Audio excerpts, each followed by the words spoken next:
Танд урагшлахгүй нэг газараа гацаад байгаа мэдрэмж төрж байна уу? Энэ нь сэтгэл санааных байж болно, карьер байж болно, эсвэл хувийн амжилтын аль ч талбар тохиолдож болно.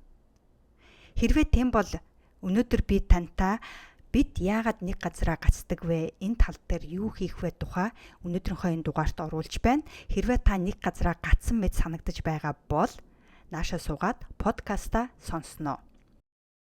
Та хүс хий хүр УК төмрийн хамт подкаст сонсож байна. Та энэ подкастаас оюун ухаан, бие махбод, зүрх сэтгэлээ хамтд нь тууштай хөгжүүлж бизнесийн, фитнесийн, хувийн амжилтанд хүрэхэд туслах мэдээлэл, зөвлөгөө, арга барилуудаас суралцах болно. Хэрвээ та амжилтанд хүрэх хүсэлтэй бол наашаа суугаад подкастаа сонсноо.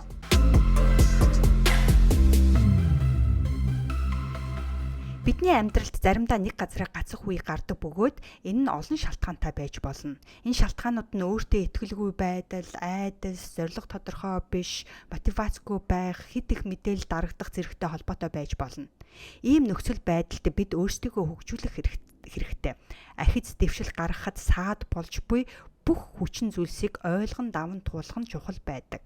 Тийм учраас би өнөөдөр яагаад бид нэг газараа гацдаг вэ? Энэ нөхцөл байдлаас хэрхэн өөрийгөө гаргах вэ тухай тантай хуваалцаж байгаадаа маш их баяртай байна. За тэгэхээр бид яагаад нэг газараа гацдаг вэ? Үүнд олон шалтгаан бий гэж би түрүүн хэлсэн тийм ээ. Тэгэхээр өнөөдөр 6 шалтгааныг авч үзэх хүсэлтэй байна. За нэгдүгээрт айдас ба эргэлзээнээс болж бид нэг газараа гацдаг. Шинэ сорилтуудтай нүүр тулах үед бидэнд айдас, эргэлзээ төрж урагшлах, эрч хүчгүй болдог. Хоёрдугаарт зорилго тодорхой бус байх. Хэрв зорилго тодорхой биш байвал хаашаа явхаа мэдэхгүй нэг газараа гацдаг. Гуравдугаарт тогтсон зуршилнаас болж бид нэг газараа гацдаг.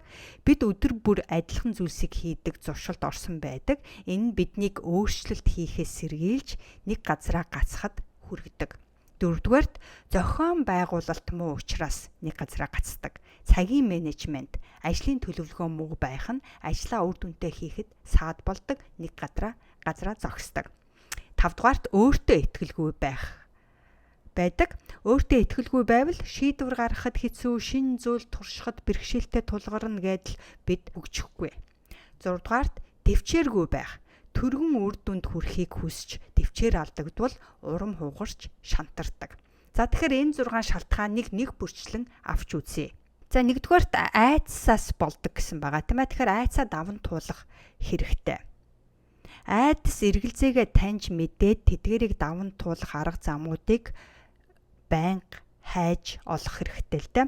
Айдсаа даван туулах нь амжилтанд хүрэхэд чухал алхам болдог. Тиймээс амжилтанд хүрсэн хүмүүсийн ихэнх нь эхлээд айдсаа даван туулж сурсан байдаг. Өөрөөр хэлбэл айдсаа даван туулсан учраас амжилтанд хүрдэг. Хэрхэн айдсаа даван туулж болохыг одоо жишээгээр тайлбарлая.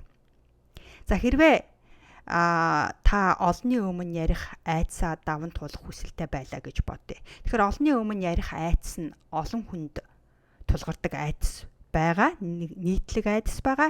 Энэ нь сургууль дээр танилцуулах хийх тийм ээ, ажлын хурлын үеэр ярих, эсвэл олон нийтийн өмнө үг хэлэх үед илэрч болно. За тэгэхээр энэ тохиолдолд юу хийх вэ гэвэл эхний алхам айдсаа хүлээн зөвшөөрөх. Айдсаа даван туулахын тулд эхлээд айдсаа хүлээн зөвшөөрөх хэрэгтэй. Олонний өмнө ярихаас айж байгаагаа ойлгох нь хамгийн эхний алхам юм. Нэгсэндээ надад ийм айдас байна. Энэ айдсыг даван туулах хэрэгтэй гэдгээ мэдэх хэрэгтэй. Хоёр дахь алхам юу вэ гэвэл маш сайн бэлтгэл хийх. Бэлтгэл сайн хийснээр таны өөртөө итгэх итгэлийг нэмэгдүүлнэ. Хэрвээ та танилцуулга хийх гэж байгаа бол маш сайн урьдчилан бэлтгэж дасгал сургуульд хийх нь зүйтэй. Гэртээ ганцаараа толны өмнө бэлтгэл хийдэг ч юм уу, энэ аргыг бол би маш их хэрэгэлдэг байсан. Гэртээ толны өмнө зогсож байгаад хэрвээ танилцуулга байгаа бол танилцуулна өөртөө тэгээд олонний нийтийн өмнө ярих яриа байгаа бол түүнийгээ толны өмнө ярьж бэлтгэдэг байсан л та. Мөн гэртээ найз нөхөд гэр бүлийнхэнтэйгээ давтлах сургуульд бас хийж болно. За 3 дахь алхам юу вэ гэвэл жижиг алхмуудаар эхлүүлэх. Олонний өмнө ярихаас айж байгаа бол эхлээд цөөхөн хүний өмнө ярих дасгал хийх. Жишээлбэл бэлтгэлээ сайн хангасан тохиолдолд цөөхөн хүн дээр яриагаа ярьж болно тийм ээ. Цөөхөн хүний өмнө ярих нь олон хүний өмнө ярихаас илүү амархан байна. Жишээлбэл 1000 хүний өмнө шууд гараад ярих уу, эсвэл 10 хүний өмнө шууд гараад ярих уу, 10 хүний өмнө ярих нь арай айдас багтаа байх жишээтэй. Тийм учраас жижиг алхмуудаар эхлүүлэх. Дөрөв дэх алхам юу вэ гэвэл өөрийгөө урамшуулах. Бага багаар ахиц гаргах бүртээ өөрийгөө урамшуулах хэрэгтэй. Жишээлбэл та амжилттайгаар цөөхөн хүний өмнө ярих үед өөрийгөө шагнаж урамшуулах. Сайн байна, мундаг байна, чадсан шүү ч гэдэг юм уу, тийм ээ. Ингээд тав дахь алхам юу вэ гэвэл сөрөг бодлыг эерэг болгон хувиргах. Сөрөг бодолтой байгаа тохиолдолд бид айдсаар дүүрэн байдаг. Хэрвээ бид эерэг бодолтой байх юм бол айдсыг багасгадаг л та. Тэгэхээр сөрөг бодол таны айдсыг нэмэгдүүлнэ гэсэн үг.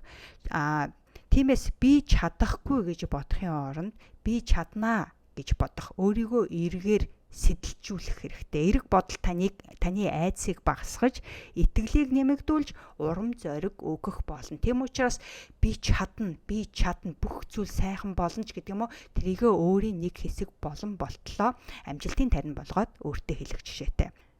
За тэгэхээр энэ 5 алхмыг дагснаар олонний өмнө ярих айдсаа давах боломжтой. Айдсаа хүлээж зөвшөөрч бэлтгэл хийж жижиг алхмуудаар эхэлж өөрийгөө урамшуулж эерэг бодлоор өөрийгөө сэтэлжүүлэх нь таны амжилтын төлхөөр юм. За ингээ хоёрдугаарт зорилго тодорхой биш байгаа тохиолдолд бид нэг газараа гацдаг гэсэн. Тэгэхээр зорилгоо яаж тодорхой болгох вэ? Богино, дунд, урт хугацааны зорилго тавьж тэрдгээрт хүрэх төлөвлөгөөгөө гаргах нь чухал байдаг. Хэрэг зорилго тодорхой биш бол хаашаа явхаа мэдэхгүй нэг газараа гацна. Зорилгоо тодорхой болгох нь амжилтанд хүрэхэд чухал үүрэгтэй. Тодорхой зорилготой байх нь бидний явах замыг чиглүүлж хүссэн үр дүндээ хүрэхэд тусалдаг. Зорилго тодорхой болохын тулд дараах алхмуудыг хийх боломжтой. За жишээлбэл жингээ хасах зорилготой байлаа гэж бодъё. За тэгэхээр эхний алхам юу байх вэ? Эхний алхам тодорхой зорилго тавих хэрэгтэй. Зорилго тодорхой болгохын тулд зорилгоо тодорхой, хэмжигдэх үйс, хүрч болох үйс, хоорондоо холбогдох үйс, цаг хугацаатай зорилго гаргах хэрэгтэй. За тодорхой зорилго гэдэг нь жингээ хасахын тулд би 10 кг жин хасах зорилготой байна. 10 кг. Зүгээр жин хасах зорилготой биш, яг 10 кг хасах зорилготой. Гэх юм бол зорилго илүү тодорхой болно. Хэмжигдэх үйс гэдэг нь би 3 сарын дотор 10 кг хасна. Гэх юм бол хэмжих боломжтой. Хүрч болох үйс гэдэг нь би 7 хоногт 1 кг хасахыг зорж байна. Тэгэх юм бол хүрч болох үйс. Хэрвээ бид 7 хоногт 10 кг-ыг хасахыг гэх юм бол хүрч болох үйс мөн үгүй л арай л болохгүй тийм ээ. Тийм учраас хүрч болох үйс бодиттой тийм зорилго гаргах хэрэгтэй. Хоорондоо холбогдох үйс гэдэг нь би эрүүл мэндэ сайжруулахын тулд жингээ хасах хэрэгтэй байна. Би хүүхдүүдтэйгээ тоглохын тулд жингээ хасах хэрэгтэй байна ч гэдэг юм уу. Хоорондоо холбогдох үйс. Тийм учраас би жингээ хасах чинь яагаад жингээ хасах гээд байна вэ гэдгээ тодорхой болгох. Тэгэхээр цаг хугацаатай гэдэг нь би 3 сарын дотор энэ зорилгодоо хүрнэ. 3 сарын дотор гэхэд 10 кг жин хассан байх болно. Тэгэхээр эхний алхам тодорхой зорилго гаргах. Хоёр дахь алхам юу вэ гэвэл төлөвлөгөөгөө тодорхой гаргасан байх хэрэгтэй. Тодорхой зорилго тавьсны дараа төлөвлөгөө гаргах хэрэгтэй. Жишээлбэл та жин хасах зорилготой байгаа бол түүнийгээ төлөвлөн гэсэн. Хооллолт тийм ээ, ямар хооллолтой байх уу, ямар дасгал хийх үү, тэгээд хэрхэн яаж хянах уу гэдэг дээр тодорхой төлөвлөгөө гаргах хэрэгтэй. Жишээлбэл эрүүл хоолтын төлөвлөгөө гаргаж калори багтаа шим тэжээлтэй хоол идэхээр төлөвлөх. 7 хоногийн 5 удаа дасгал хийн. Үүнд яг ямар дасгалууд хийх үү? Кардио дасгал хийх үү? Хүчний дасгал хийх үү? Сунгалт хийх үү? Яг ямар дасгалууд орох уу гэдгээ нарийн төлөвлөнө. Хянах. Хоолтой дасгалаа 7 хоног бүр хянаж үр дүнгээ тэмдэглэх жишээтэй. За ингээд 2 дахь алхам төлөвлөгөөгөө тодорхой болгох, 3 дахь алхам юу вэ гэвэл дэмжлэг авах. Дэмжлэг авах нь зорилгодоо хүрэхэд маш их тусалдаг. Тиймээс ойр хавийнхаа хүмүүсээс санаа зовхгүйгээр дэмжлэг тусалцаа авахаа өөртөө сануулна. Хоёрдугаарт мэрэгжлийн дэмжлэг авахар төлөвлөх, тийм ээ. Жишээлбэл хоол тэжээлийн мэрэгчлэнтэй зөвлөлдөж яг хоолны тал дээр зөвлөгөө авахар төлөвлөх. Дасгал хийх, фитнесийн дасгалжуулагч авч хэрхэн яаж ямар дасгал өөрт тохирсон дасгал хийх вэ гэдгээ төлөвлөх жишээтэй. За 4 дахь алхам юу вэ гэвэл энэ бүгдгээ хянах, дүгнэх алхам байгаа. Зорилгоо биелүүлэх явцад хянаж дүгнэх нь маш чухал байдаг. Яг юу тохирч байна вэ, юу тохирохгүй байна вэ, аль нь болж байна, аль нь болохгүй байна вэ гэдгээ маш сайн мэдэх хэрэгтэй болно. Жишээлх юм бол 7 хоног бүр жингээ хэмжиж хооллолт болон дасгалын төлөвлөгөөгөө хянаж дүгнэж байхаар төлөвлөх. Үүнд танд амжилтын дэвтэр хэрэгтэй. Тэгээд түүн дээрээ бичиж тэмдэглэнэ. Хоёрдугаарт жин хасагдж байгаа эсхийг, эрүүл мэнд сайжирч байгаа эсхийг, сэтгэл санаа ямар байгаа эсхийг, тийм ээ, тэр бүгдийгээ бичиж тэмдэглэнэ гэсэн үг. За тэгэхээр 10 кг жин хасах зорилгоо тодорхой болгож чадах юм бол тэгээд зорилгоо тодорхой болгоо төлөвлөгөөнийхөө дагуу түүнийгээ тэмдэглээд хэрэгжүүлээд явах юм бол амжилттайгаар 10 кг жин хасах боломжтой. Тиймээс зорилгоо тодорхой, хэмжигдэх үйс, хүрч болох үйс, холбогдох үйс, цаг хугацаатай болгосноор зорилго илүү тодорхой болно. Зорилго тодорхой болж төлөвлөгөө гаргана, дэмжлэг аавна, үр дүнгээ хянана, түүнийгээ хийн ингэсээр байгаад амжилтанд хүрнэ гэсэн үг. За 3 дугаар тогтсон зуршлаас болж гацдаг гэсэн тийм ээ. Тэгэхээр тогтсон зуршлаа эвдэх хэрэгтэй. Тогтсон зуршил нь биднийг нэг газараа гацхад хүргэдэг хүчин зүйлсүүдийн нэг байдаг. Тогтсон зуршилтай байх нь таатай байж болох ч урт хугацаанд хөгжил дэвшихэд саад болж болно. За тэгэхээр би цогоо гэдэг залуугийн жишээг авч энэ асуудлыг хэрхэн шийдэх талаар тайлбарлая. Цогоо ба түүний тогтсон зуршил дээр жишээ авъя. Цогоо 25 настай компьютерийн программист залуу. Тэрээр өдөр бүр өглөө 9 цагт ажилдаа очиж орой 6 цагт гэртээ харьдаг. Цогоо өдөр бүр нэгэн хэвийн ажиллаа давтан хийж, орой гэртээ харж телевиз үзэж, компьютер тоглоом тоглодог. Түүний ажлын амжилт зогсонг байдалд орсон. Тэрээр өөрийгөө хөгжүүлэх мөн ямар нэгэн шин зүйл хийх хүсэлгүй болсон. Яагаад гэвэл цогоо өдөр бүр нэгэн хэвийн зүйлсийг хийж шин сорилт боломжийг хайхгүй байснаар энэ нь түүний ур чадвар болон амжилтыг хөгжүүлэхэд саад болж байгаа. Цогоогийн энэ асуудлыг хэрхэн шийдвэрлэх вэ? За тэгэхээр эхний алхам тогтсон зуршлаа ойлгох хэрэгтэй. Цогоо өөрийн зуршлыг тодорхойлох хэрэгтэй.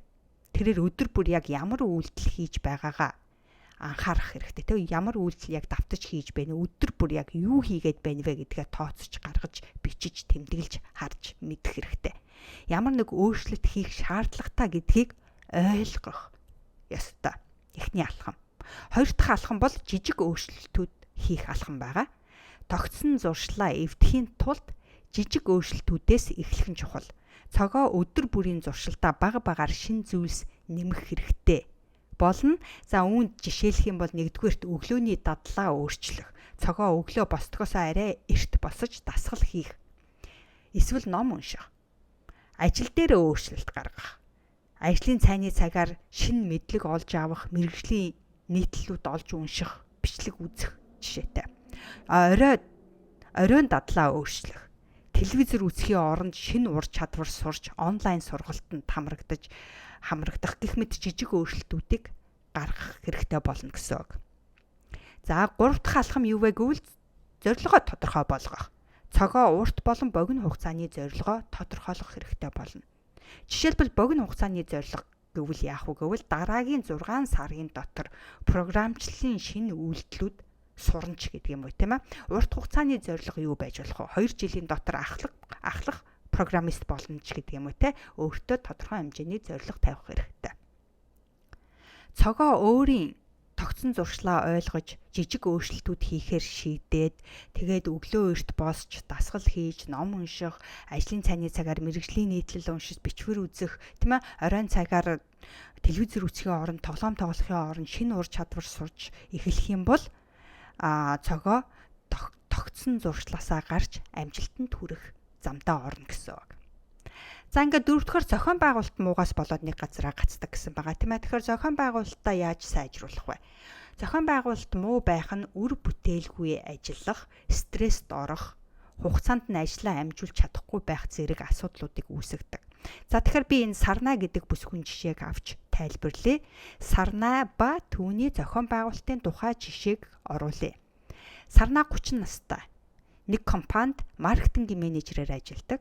Тэрээр ажлын их ачаалтаа тулгардагч зохион байгуулалт муу учраас ажлаа хугацаанд нь амжуулж чаддаггүй. Энэ түүнийг стресст оруулж ажлын чанарыг нь муутгаж байгаа. Яагаад Сарна зохион байгуулалт муу байна вэ? Яагаад Сарнагийн зохион байгуулалт муу байна вэ? Нэгдүгээрт төлөвлөгөөгүй ажилладаг. Сарна өдөр тутмын ажлаа зохион байгуулж төлөвлөдөггүй. Тэрээр ямар ажлуудыг ямар хугацаанд хийхээ тодорхойлоогүйгээр ажлаа шууд эхлүүлдэг. Хоёрдугаарт цагийн менежмент муу.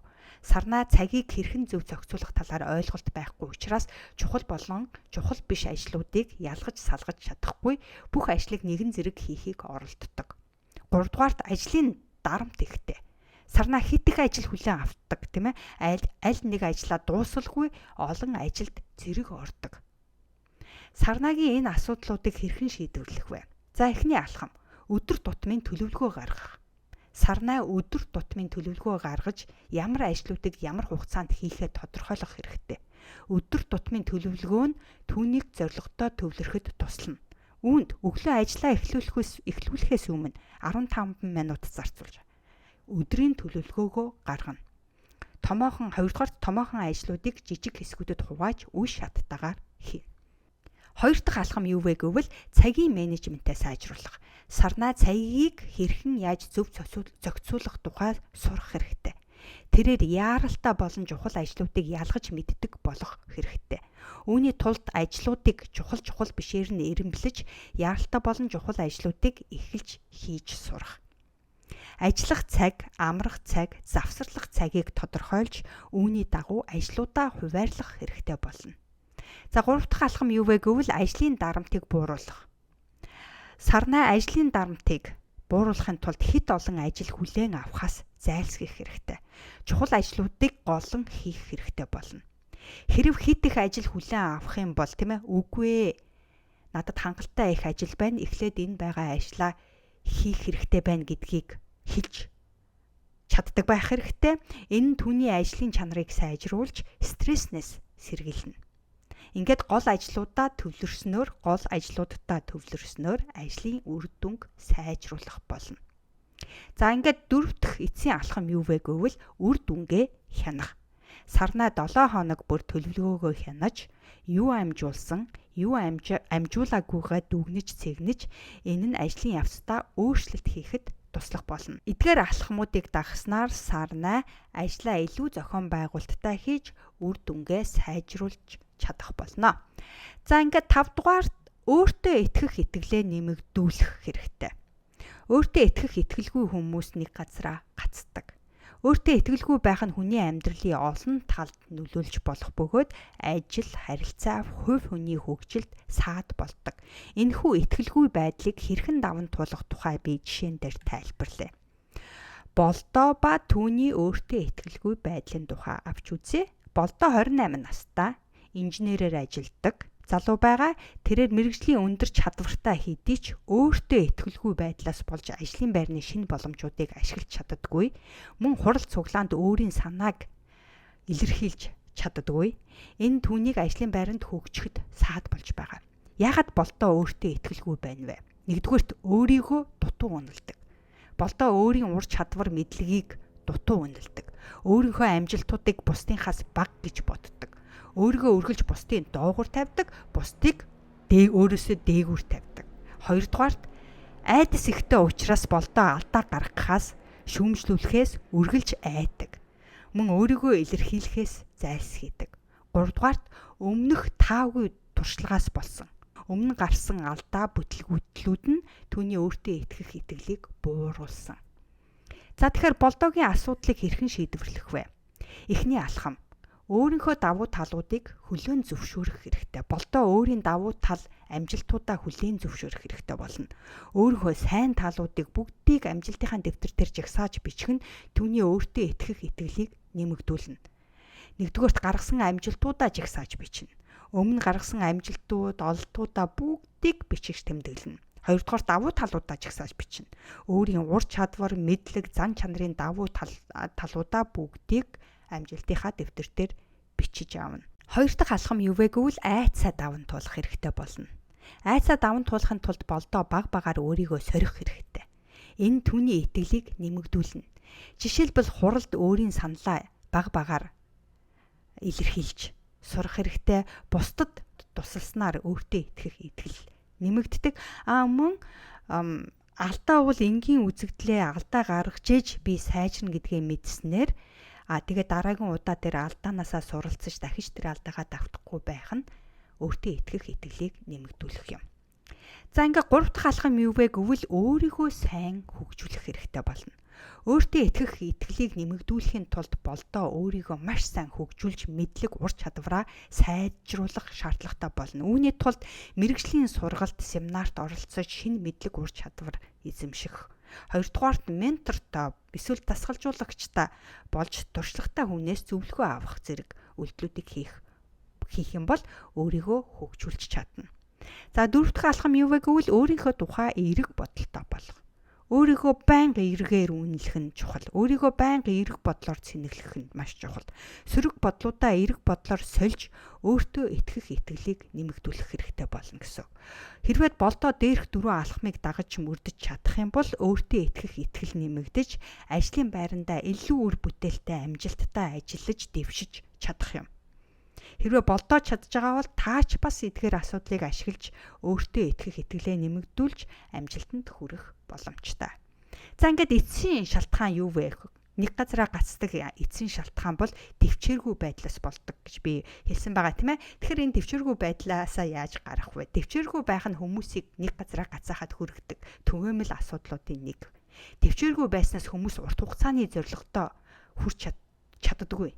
Энэ асуудлыг жишээн дээр би бас тайлбарлах хүсэлтэй байна. Тэгэхээр Отко ба түүний төвчээргүй байдлын тухай би яриа. Отко 27 настай залуу бизнес эрхлэгч. Тэрээр өөрийн шинэ бизнесээ дөнгөж эхлүүлээд байгаа боловч маш хурдан амжилтанд хүрэхийг хүсэж байгаа. Үүнд буруу байхгүй, хүн бүр хурдан амжилтанд хүрэхийг хүсдэг тийм үү? Гэвч амжилтанд хүрэхэд хугацаа зайлшгүй хэрэгтэй. Харамсалтай нь Отко энэ төвчээргүй байдлаасаа болоод амжилтанд хүрч чадахгүй байгаа. Отко яагаад төвчээргүй байна вэ? Энэ тухай одоо ярив. Нэгдүгээрт Отко бизнесээ эхлүүлсэний дараа маш хурдан үр дүнд хүрэхийг хүсэж байгаас болоод амжилтанд хүрэх амархан аргуудыг хайж эхэлсэн. Өөрөөр хэлбэл товч замыг байнга хайснаас болж урт хугацааны зорилготой төвлөрч чадхаа байсан. Энэ түүний төвчээргүй байдлыг улам их нэмэгдүүлэхэд хүргэсэн. Хоёрдугаарт хурдан бизнесийн амжилтанд хүрч чадахгүйгээс болоод стресстэж эхэлсэн. Бухимддаг болсон. Стресс бухимдал хүнийг нэг газараа гацхад хүргэдэг. Откогийн энэ асуудлыг хэрхэн шийдвэрлэх вэ? Эхний алхам: амжилтанд хүрэхэд хугацаа хэрэгтэй гэдгийг мэдэж урт хугацааны зорилго дээрээ анхаарлаа төвлөрүүлэх хэрэгтэй. Өөрөөр хэлбэл Отко урт хугацааны зорилгоо тодорхойлж түүнийгээ хэрэгжүүлэхэд шаардлагатай хугацааг ойлгох хэрэгтэй. Үүнийг ойлгосноор төвчээртэй хандаж эхэлнэ. Тиймээс бизнесийнхээ өсөлтийн зорилгоодыг тодорхой гаргаж тэдгэрийг хэрэгжүүлэх хугацааг тодорхойлох хэрэгтэй. Том зорилгоудаа жижиг хэсгүүдэд болгон хувааж үе шаттайгаар хэрэгжүүлэх. Хоёр дахь алхам юу вэ гэвэл стресс бухимдлаа хянах. Стресс бухимдлаа хянаж сурахын тулд эрүүл амьдралын хэв маягт анхаарах хэрэгтэй. Үүнд дасгал хөдөлгөөн хийх. Ажил амьдралаа зохицуулж хангалттай амралт авах. Бясалгал йогоор стрессийг багасгах. Амжилттай бизнес эрхлэгчдтэй уулзаж тэдний туршлагыг сонсох. Бизнесийн ментор дасгалжуулагчтай ажиллах.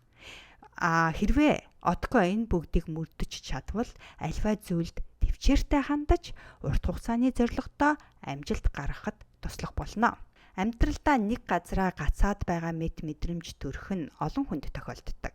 Бид яагаад нэг газараа гацдаг вэ гэдэг асуултыг хүмүүс надаас их асуудаг. Хамгийн гол нь энэ нөхцөл байдлыг эхлээд таньж мэдэх нь маш чухал байдаг. Дараа нь түүнээсээ гарах арга замуудыг эрэлхийх нь маш чухал юм шүү. За тэгэхээр энэ 6 шалтгааныг хэрхэн яаж энэ 6 шалтгаанаас гарах тухай би өнөөдөр танд танилцууллаа. Танд жоохон ч гэсэн тус болох байх гэж бодож байна. Хэрвээ тус болсон бол цааш нь хэрэг болох хүмүүстэд дамжуулаарай. Тэгээд би танд зориулж өөртөөгөө ажиллах нэг хуудас дасгалын дэвтэр бэлдсэн байгаа. Хэрвээ та миний захин мэдээлэлд бүртгүүлсэн бол би тань руу имэйлээр явуулсан байгаа. Хэрвээ үгүй бол та миний ukatömürceg.com руу ороод блог гэдэг дээр дараад тэнд өнөөдрийн энэ бичлэгийн доор дасгалын хуудасаа татаж аваараа гэд нүд байгаа. Тэнд имэйл хаягаа хийгээд татаж авах боломжтой шүү. Тэгэхээр өөртөөгөө ажиллаараа тэгчих чадах юм бол та нэг газараа гацсан бол тэр гацаагаа гаргаа цаашаа үргэлжлүүлэн явж амжилтанд хүрэх болно. За тэгэхээр хүсхийхүр зөвхөн таны өөрийн хүсэл эрмэлзэл таныг амжилтанд хүргэнэ. Дараагийн дугаар хүртэл баярлалаа.